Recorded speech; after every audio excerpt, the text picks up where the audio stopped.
المدرب مش مهتم. اكتر مشكلة بتواجه معظم الناس اللي بتتمرن اونلاين، اللي هو معروف بالاونلاين كوتشنج، ناس كتير بتشتكي ان المدرب مش مهتم. بس خلينا الاول نعرف يعني ايه تدريب اونلاين، وطريقة المتابعة في التدريب الاونلاين بتكون ازاي. التدريب الاونلاين هو نفس فكرة المدرب اللي بيمرنك في الجيم، ولكن باختلاف ان المدرب مش موجود معاك بشخصه. المدرب اونلاين يعني بيصمم لك كل حاجة اونلاين. فدلوقتي بقى الموضوع اسهل من زمان بكتير، وانك تقدر تتمرن مع المدرب اللي انت نفسك تتمرن معاه او بتحب تتمرن معاه، او شايف ان ده المدرب اللي يستحق انك تتمرن معاه من اي مكان في العالم من خلال موبايلك. بس طالما عندك انترنت هتقدر انك تتمرن بخطة مخصصة ليك انت. تعال نعرف ايه اللي المفروض يجيلك في التدريب الاونلاين. اللي المفروض يجيلك في التدريب الاونلاين واللي انا بعمله، اعوذ بالله من كلمة انا، هو الاتي: برنامج تدريبي مشروح، اسم التمرين، عدد المجموعات، عدد التكرار في كل مجموعة، الوزن اللي هتتمرن بيه، مدة الراحة ما بين كل مجموعة، صورة التمرين، فيديو الأداء التمرين، وكمان طريقة الإحماء الصحيحة وطريقة الإطالات الصحيحة. ندخل على النقطة التانية وهي نقطة التغذية. المفروض إن بيجيلك نظام محسوب السعرات الحرارية متوزعة حسب عدد وجباتك وحسب الروتين المناسب ليك أنت، لأن كل واحد فينا ليه روتين مختلف عن التاني. يعني مش من المنطقي خالص إني أكتب لواحد 5 وجبات ما بيقدرش ياكل 5 وجبات، او مش من المنطقي ان انا اكتب لواحد 5 وجبات يعملهم في البيت وهو طول النهار اصلا في الشارع، فده مش منطقي. وهنا توضيحا لنقطة يعني ايه مناسب لروتين يومك. نيجي بعد كده لخطة الفيتامين والمعادن. ايه افضل الفيتامين والمعادن المناسبة ليك، مستوردة ولا محلية؟ ايه الجرعات المناسبة ليك، مواعيد تناول الجرعات دي. نيجي لنقطة المكملات الغذائية. ايه المكملات الغذائية اللي انت محتاجها وتكون مناسبة لهدفك وكمان لميزانيتك، بحيث انها تساعدك انك توصل لهدفك بدون ما نستنزفك ونقعد نقول لك هات وهات وهات زي ما انت بتسمع على السوشيال ميديا. ده اللي بيجي لك في التدريب الاونلاين. طيب نيجي لنقطة المتابعة، ودي اللي عليها خلاف كبير جدا مع معظم الناس اللي بتتمرن اونلاين. كل الناس تقريبا اللي جات لي كانت بتشتكي من قصة المتابعة، عندهم مشكلة في المتابعة. القصة كلها يا شباب انك انت النهارده لما بتشترك مع مدرب، كل مدرب ليه طريقه في شغله او ليه سيستم معين في شغله. يعني انا النهارده عندي باقه فيها متابعه كل شهر، وعندي باقه فيها متابعه كل 15 يوم، وعندي باقه فيها متابعه كل يوم، متابعه يوميه معاك مباشر. فالفكره كلها ان انت اللي بتختار طريقه المتابعه، وانت كل ما بتكون موفر معايا في المتابعه، يعني مثلا اخترت باقه شهر متابعه شهريه، فطبيعي هعمل لك سعرها مخفض، فانت بتريحني في المتابعه، انا بريحك في الفلوس. طيب ايه بقى قصه المتابعه؟ يعني المتابعه تمشي ازاي؟ انا النهارده لما بتيجي انت تشترك معايا في التدريب الاونلاين او مع اي مدرب، بيطلب منك معظم الحاجات اللي انا هقول لك عليها دي. اولا بتتصور 3 صور: صوره من الجزء الامامي، صوره من الجزء الجانبي، وصوره من الجزء الخلفي. وبناخد طبعا اسمك وسنك ووزنك وبتتمرن كام يوم وكل البيانات دي، وهل انت لسه جديد ولا قديم، كل حاجه احنا بنعرفها حرفيا عنك. طيب بيجي ميعاد المتابعه بتاعت حضرتك اللي هو حسب انت مشترك في وقت ايه، فالمفروض انك اوتوماتيك من نفسك تبعت البيانات دي. ايه البيانات دي؟ تبعت 3 صور: الجزء الامامي، الجزء الجانبي، الجزء الخلفي،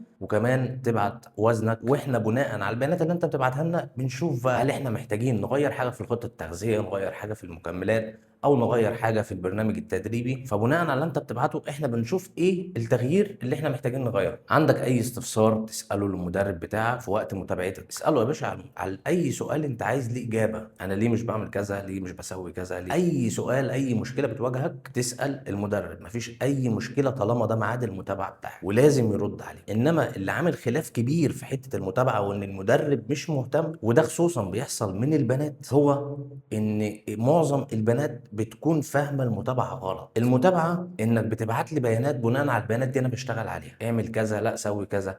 لقيتك بدات تهبط مني في التمرين: يلا عاش واحسن، واحنا هنعمل كذا، واحنا هنسوي كذا، فبحفزك. فاهمني؟ طب عندك مشكله، حصل لك دروب، طب اعمل ايه؟ بحط حلول سريعه. ده وظيفتي انا كمدرب. انما البنات مش بتكون عاوزه كده. البنات عايزه متابعه من نوع خاص تاني. البنات عايزه متابعه اللي هو ايه عملتي ايه في يومك النهارده، اخبارك ايه، لا ده انت حلويتي، لا ده هنا حضرتك انا كده مش بمرنك، هنا حضرتك احنا داخلين في قصه تانيه خالص بره عن الشغل. محدش يزعل مني ودي حقيقه. معظم البنات البنات كده، عايزين المتابعه كده. لا حضرتك مش هتلاقي المتابعه دي لا معايا ولا مع غيري ولا مع اي حد. حضرتك انت كده عايزه دكتور نفسي يحل لك مشكله نقص الاهتمام عندك، لاني مش من المنطقي ان انا مثلا اكون بمرن اكتر من عميل، وكل عميل هدخل ايه عملتي ايه في يومك، اخبارك ايه النهارده، لا ده انت حلويتي، ايه يا بنتي عملتي ايه مع الاكس، ده مش تمرين. يعني اصلا المدرب اللي يدخل يكلمك كده عارف ان ده مش تمرين. في نقطه مهمه جدا لازم تاخدوا بالكم منها، خصوصا لو انت بتتمرن معايا. انا ماليش دعوه بالمدربين التانيه. البنات ما بنطلبش منهم صور، احنا بنطلب صور من الشباب بس. البنات بناخد منهم انبادي، بناخد منهم وزنهم، بناخد منهم مقاساتهم. طب ليه مش باخد صور من البنات؟ لان انا بستحرم الموضوع، مش عايز اعرض صور بنات على السوشيال ميديا. وسيبكم من جو الايموجي اللي هو حط ايموجي على وشها. طب حضرتك ما جسمك كله معروض، جسمك كله معروض. انا ما عنديش اي مشكله، انت ما عندكيش مانع، مش ما عندكيش مانع، انا ده ما يخصنيش. ما بنزلش صور تحولات بنات عندي نهائي، لان في بنات بتيجي تروح باعته صورها وبص يا كوتش وكده. لا انا ما انزلش صور حد. الرجاله ما فيش فيها مشكله، انما انت كبنت انزل صورك واشيل ذنبك وكل واحد يقعد يبحلق اللي هو ايه ده. طبعا في ناس بقى تقول لك ما المدربين كلها بتنزل. انا ماليش دعوه بالمدربين وماليش دعوه بحد، كل واحد ليه مبادئه وليه طريقته. المهم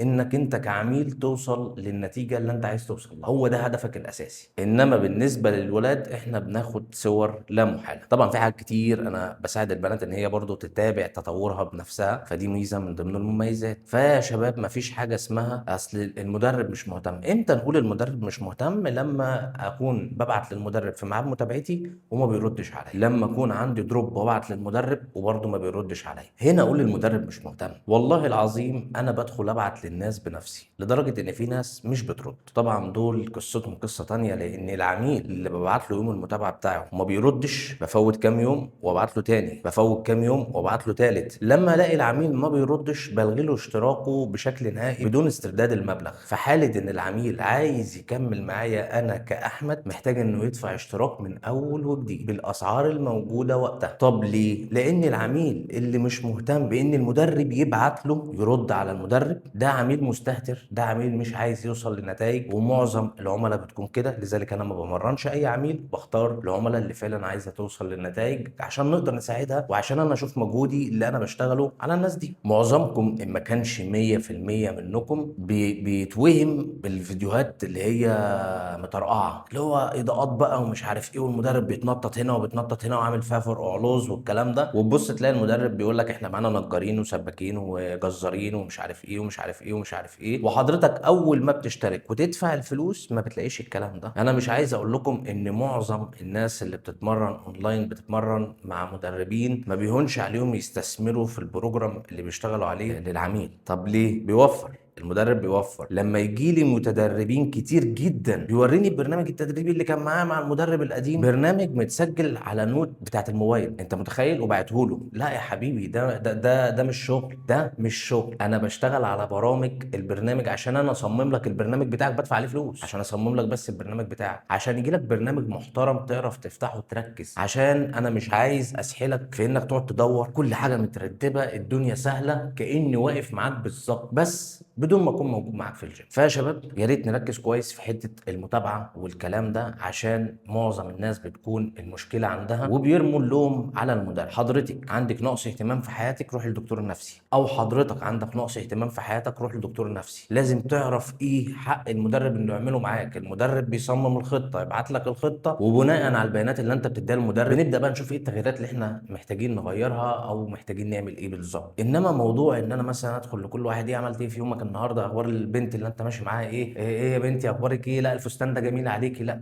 مش منطقي، ده مش منطقي، ده مش طبيعي. مفيش مدرب يعمل كده خالص عشان تبقوا فاهمين. واي حد هيعمل معاك كده اعرف ان هو ليه غرض تاني غير التدريب قولا واحدا، غير كده عبث. اتمنى اكون وضحت لكم كل حاجه، اتمنى تكون الناس فاهمه يعني ايه تدريب اونلاين. وطبعا ما تنساش لو انت مهتم تبعت لي رساله، صمم لك بروجرام 12 اسبوع مخصص ليك انت، يساعدك انك توصل لهدفك بطريقه سليمه وامنه. ولكن بشرط، مش عايز الناس اللي هي انا مشترك مع مدرب، لا مش عايزه. مش عايز الناس اللي هي ما بتلتزمش. عايز واحد انا عندي هدف المدرب هيقول لي عليه هنفذه عشان اوصل للهدف ده، وبناء على كده تبدا تتكلم مع المدرب بتاعك بس. انما انا مش عايز ناس واحد يقول لك انا مشترك مع مدرب، طب يا ابني التزمت؟ لا. طب وفر فلوسك. لو انت شخص شايف ان مفيش منك رجا وفر فلوسك. ليه؟ انا بتكلم عن نفسي.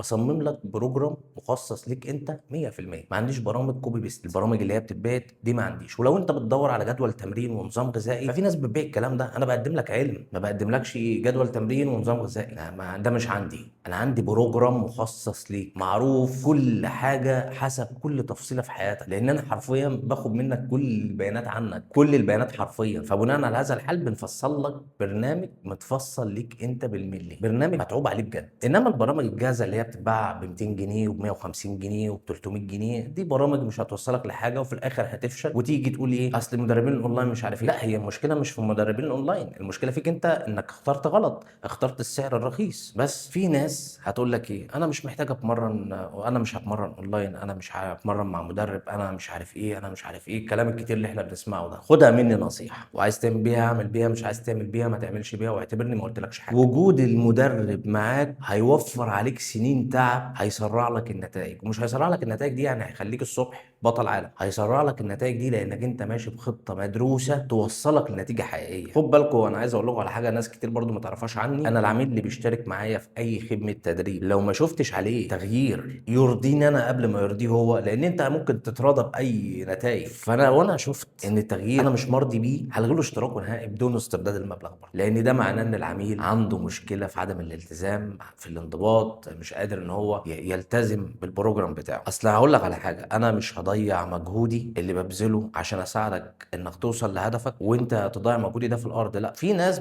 مدربين بتقعد تجمع ايه، انا عايز عدد عملاء، عايز عدد عملاء، العميل وصل ما وصلش ما وصلش، واللي وصل للفورمه كويسه هناخد ننزل الترانسفورميشن بتاعه، واللي ما وصلش خلاص احنا مش شايفينه، كده كده مش فارق معانا، احنا خدنا فلوس. لا، انا مش عايز دول. لو انت بتدور على واحد يعملك كده هتلاقي مدربين كتير على السوشيال ميديا. انما لو انت بتدور على حد عايز تستفيد بكل جنيه بتدفعه، لعبد الله اختيارك الاول قولا واحدا. عايز بقى تقول مغرور، عايز تقول مش عارف ايه، قول زي ما تقول شغلنا اللي بيتكلم عننا بره مصر قبل جوه مصر، ويمكن بره مصر اكتر من جوه مصر. مش محتاج بقى اقول لك ان انا عندي خبره 19 سنه في المجال، ولا محتاج ان انا اقول لك ان انا واخد 6 شهادات دوليه ومحليه، ولا محتاج اقول لك ان التخصصات اللي عندي يمكن مش موجوده عند مدرب الجيم اللي انت بتتمرن فيه. يعني مش محتاج اقول لك ان انا واخد اكتر من كورس تدريب، واخد كورسات خاصه في التغذيه الرياضيه، وكورسات خاصه في التغذيه العلاجيه السمنه والنحافه، ولا محتاج اقول لك اني بتعامل مع ناس حرفيا منتهيه الصلاحيه لا تصلح ان اي مدرب يتعامل معاهم، واحنا الحمد لله بنتعامل معاهم وبنقدر نخليهم يوصلوا لاهدافهم. فمش محتاج اقول لك الكلام ده. انت